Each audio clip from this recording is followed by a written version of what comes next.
आज मुंबईत दोन शिवसेनेचे दसरा मेळावे होत आहेत आणि ठाकरेंच्या शिवसेनेचा दसरा मेळावा परंपरेनुसार शिवतीर्थावर शिवाजी पार्कवर होतोय. सध्या आपण बघतोय राज्यभरातून शिवसैनिक उद्धव ठाकरे यांचं भाषण ऐकण्यासाठी येत आहेत आणि हे सगळे जवळपास उत्तर महाराष्ट्रातले हे सगळे शिवसैनिक आहेत जे सकाळी या ठिकाणी आलेले आहेत आणि सगळे तुम्ही मला वाटतं डब्बे सगळे घेऊन आले. आम्ही आमच्या घरून स्वतःची चटणी भाकर पोळी स्वखर्चाने रेल्वेचं तिकीट काढून विदाऊट नाही स्वतःच्या खर्चाने इथपर्यंत दरवर्षी येत असतो. अखंड बाळासाहेबांपासून तर आज तागायत आमचं येणं चालू आहे. आमचा राग एवढाच आहे की असलेल्या BJP सरकारने वास्तविक तसं पाहिलं तर BJP सरकार आज जी सत्ता भोगतंय किंवा जे मोठं झालेलं आहे ते केवळ शिवसेनेमुळं झालेलं आहे आणि ज्या शिवसेने त्यांना मोठं केलं त्या शिवसेनेला संपवायचा घाट BJPने घातला. तिचे 2 तुकडे केले. त्यात आमचे काही घरभेदी निघले. एकनाथ शिंदे आणि त्यांच्याबरोबर गेलेले 40 आणि काही 15 एक खासदार हे घरभेदी निघाले. त्यांना सगळे गद्दारच म्हणतात. परंतु त्याचा जो परिणाम आहे तो खालच्या निष्ठावंत शिवसैनिकावर अजिबात झालेला नाही. जोपर्यंत निष्ठावंत शिवसैनिक त्याच्या निष्ठेशी कुठून आलाय?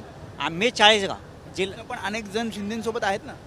नाही, आमच्या 40गावमध्ये कमीत कमी शिंदेबरोबर आमची जी जुनी फळी आहे जुन्या शिवसैनिकांमधले शिंदे गटामध्ये कोणीही गेलेलं नाही. पण एवढा पाऊस पडत होता, पावसाचं सावट होतं, चिखल आहे, तरी यायचंच आहे. प्रश्नच नाही.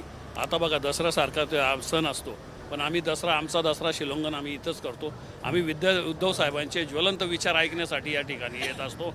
मग तिथं आम्हाला तब्येतीची पर्वा नाही. आता माझा बायपास झाला आहे, माझी तब्येतीची पर्वा नाही, आम्हाला खटल्याची पर्वा नाही. पण हे पवित्र जे काम आहे हे उद्धव साहेबांच्या हातानं व्हावं. घरी काय सांगतं मग? नाही, घरच्यांना माहिती आहे. आता इतके वर्ष झाले बाळासाहेबांपासून आम्ही येतोय.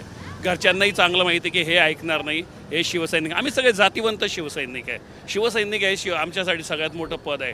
आणि बाळासाहेबांनी एकदा शेवटच्या भाषणामध्ये हे सांगितलं होते की माझ्या उद्धव साहेबाकडे लक्ष ठेवा, माझ्या आदित्यवर लक्ष ठेवा. बस बाळासाहेबांनी सांगितलं. आम्ही सगळ्या शिवसैनिकांनी त्यावेळी शपथ घेतली होती की आम्ही जीवनाच्या शेवटच्या श्वासापर्यंत उद्धव साहेबांच्या सोबत राहू.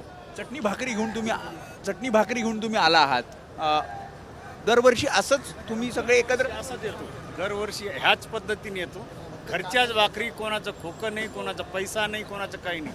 गद्दारांचं दर्शन सुद्धा बघत नाही आम्ही जोपर्यंत जिवंत आहोत. सोबतचे काही जण गेले असतील ना, शिंदेच्या शिवसेनेसोबत आहेत ना, शिंदेच्या शिवसेनेसोबत आहेत ते. असं ते फक्त पाकिटवाले, ज्यांना पाकिट, पैसा, रोडचे काम असे लोक, ज्यांचा शिवसेनेशी काही संबंध नाही असेच लोक गेले. आणि तेच आणि जे हे गेले हे सर्व विकत गेले, फुकटात नाही गेले, विकत गेले.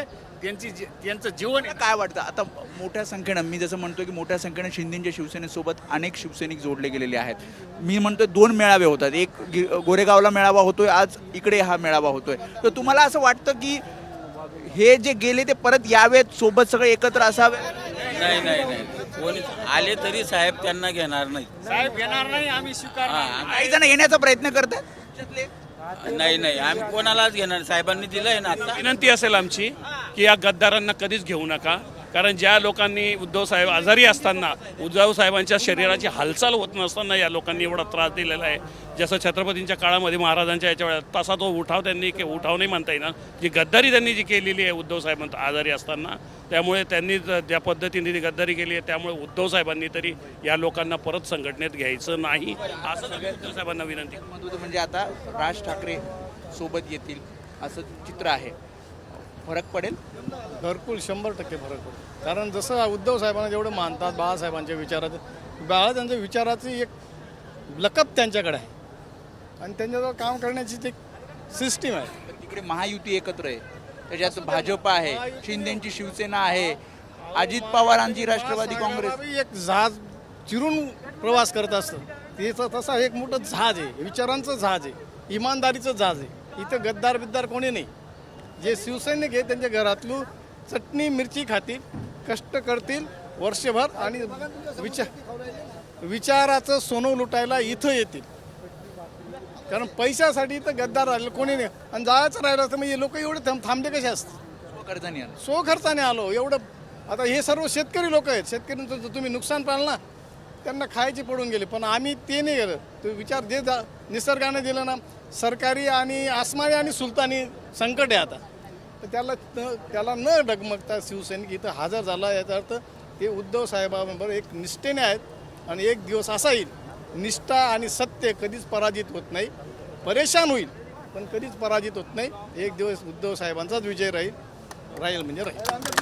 त्याच्यामुळे आपण बघतोय जसं त्यांनी सांगितलं की आम्ही दरवर्षी दसरा मेळाव्यासाठी येत असतो आणि दसरा मेळाव्याचं एक वेगळं महत्त्व शिवसैनिकांसाठी आहे. 58 वर्षाचा इतिहास परंपरा आहे आणि ही परंपरा नेमकी कशी आहे हे आपल्याला इथनं दिसतं. त्यांनी म्हटलं की स्वतः आम्ही चटणी भाकर शिवाय जे काही डबे आहेत ते आम्ही स्वतः घेऊन येतो आणि इथे फक्त उद्धव ठाकरे नेमकं काय बोलणार, काय मार्गदर्शन करणार, पुढच्या काय सूचना देणार आणि खऱ्या अर्थानं विचारांचं सोनं शिवसैनिक इथे लढायला जे विचारांचं सोनं आहे ते लुटण्यासाठी इथे आलेलं आहे आणि पुढे सुद्धा ही वाट लढण्याची जरी असली तरी त्यांच्यासोबत राहू असं या सगळ्या शिवसैनिकांचं म्हणणं आहे.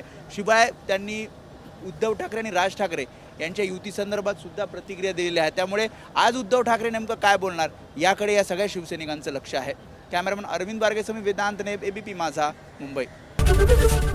एबीपी माझा, उघडा डोळे बघा नीट.